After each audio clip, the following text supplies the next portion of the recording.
Frères et sœurs, dans une cour extérieure du temple de Jérusalem, le parvis des gentils, un mur séparateur interdisait aux païens l'accès au sanctuaire. Le franchir pouvait coûter la vie. Jésus a détruit ce mur pour faire des Juifs et des païens une seule réalité.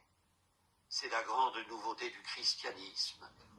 En sa personne, le Christ a tué la haine, écrit Paul aux Éphésiens. La haine née de la peur de l'autre emprisonne dans cette peur. Les grands prêtres qui se sont acharnés contre Jésus, qui l'ont condamné, avaient peur de lui, voyaient en lui une menace. Mais lui, par son silence, a montré que ce n'est pas la force qui triomphe, mais la faiblesse et l'humilité. Les Hérodes, les Caïphes, les Pilates n'ont laissé dans l'histoire que de tristes exemples de cruauté.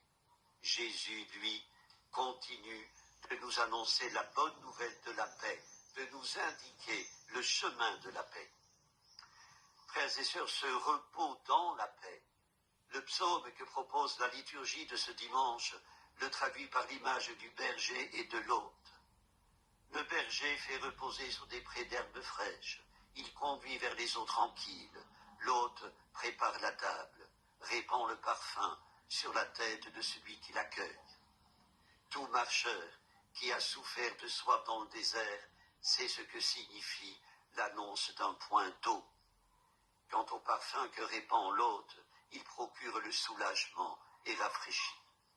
Frères et sœurs, Jésus est le berger, Jésus est l'hôte.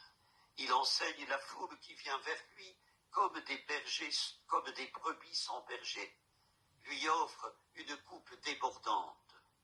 Plus encore, il est, nous dit saint Paul, celui qui est venu réconcilier avec Dieu les uns et les autres en un seul corps par le moyen de la croix.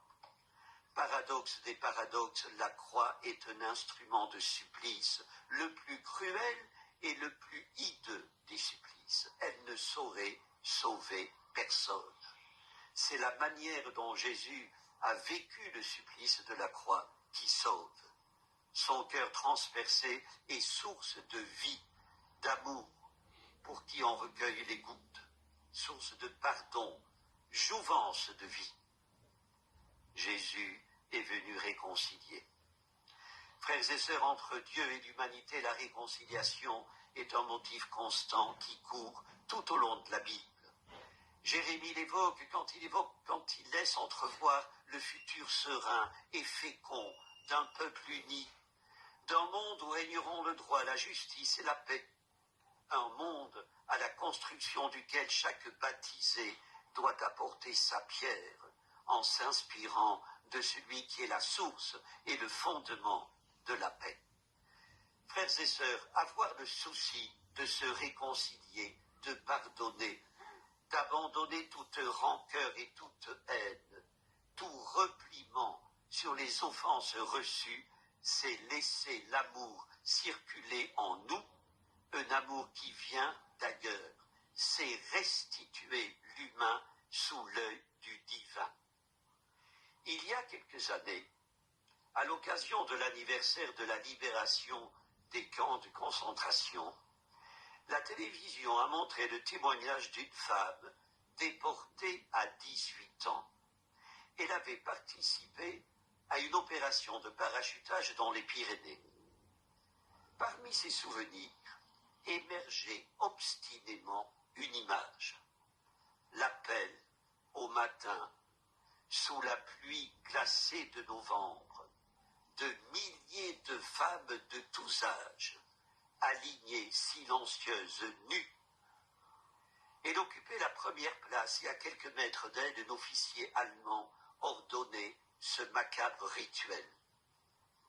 Elle vit se former sur son visage un sourire de mépris qui déclencha en elle, je cite, pendant une seconde, une haine totale.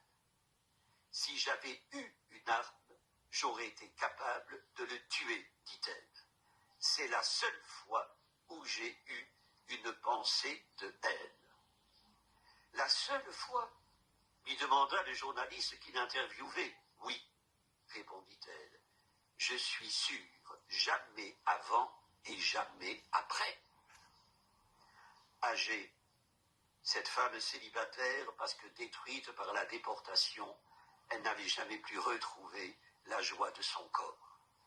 Elle a consacré 19 ans de son existence comme infirmière dans la brousse africaine. Entre deux confidences, on apprend qu'elle était chrétienne. Quel beau visage du Christ.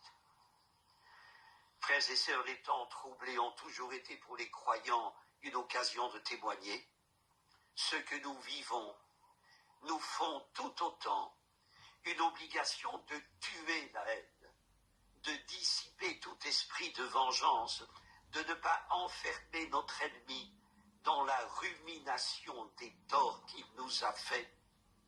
Frères et sœurs, n'élevons pas des murs de haine, parce que Dieu nous aime dans toute notre humanité, même le pire coupable ne doit pas être haï. Vous n'aurez pas ma haine. Je reprends le titre du livre d'Antoine Léglise, dont l'épouse fut une des victimes de l'horrible attentat du Bataclan. Vous n'aurez pas ma haine est le plus noble effort de toute victime. Combien il doit coûter pour en faire une règle de vie. Une sentence du livre des Proverbes dit « Mieux vaut un plat de légumes servi avec amour que du veau gras et de la haine. Mieux vaut consentir à être dénigré, incompris, que de recourir à la vengeance. Frères et sœurs, il nous faut marcher sur les traces de celui qui, en tuant la haine, a fait tomber les barrières de la défiance, a désarmé la violence. C'est un chemin difficile pour qui veut, comme dit le psalmiste, habiter la maison du Seigneur pour la durée de ses jours, auprès du berger en qui rien ne saurait manquer. Au terme du synode sur la nouvelle évangélisation, le pape Benoît XVI invitait à emprunter le parvis des gentils. C'est un chemin de créativité pastorale, indiquait-il, un chemin qui mène vers des personnes éloignées ou en recherche de sens, de bonheur et en définitive de Dieu. Frères et sœurs, prenons ce chemin. Il a été tracé par le berger attentif à rassembler toutes ses brebis. Optons en toutes circonstances pour une conduite de réconciliation à rebours de l'affrontement qui prédomine. Laissons-nous à notre tour saisir de compassion.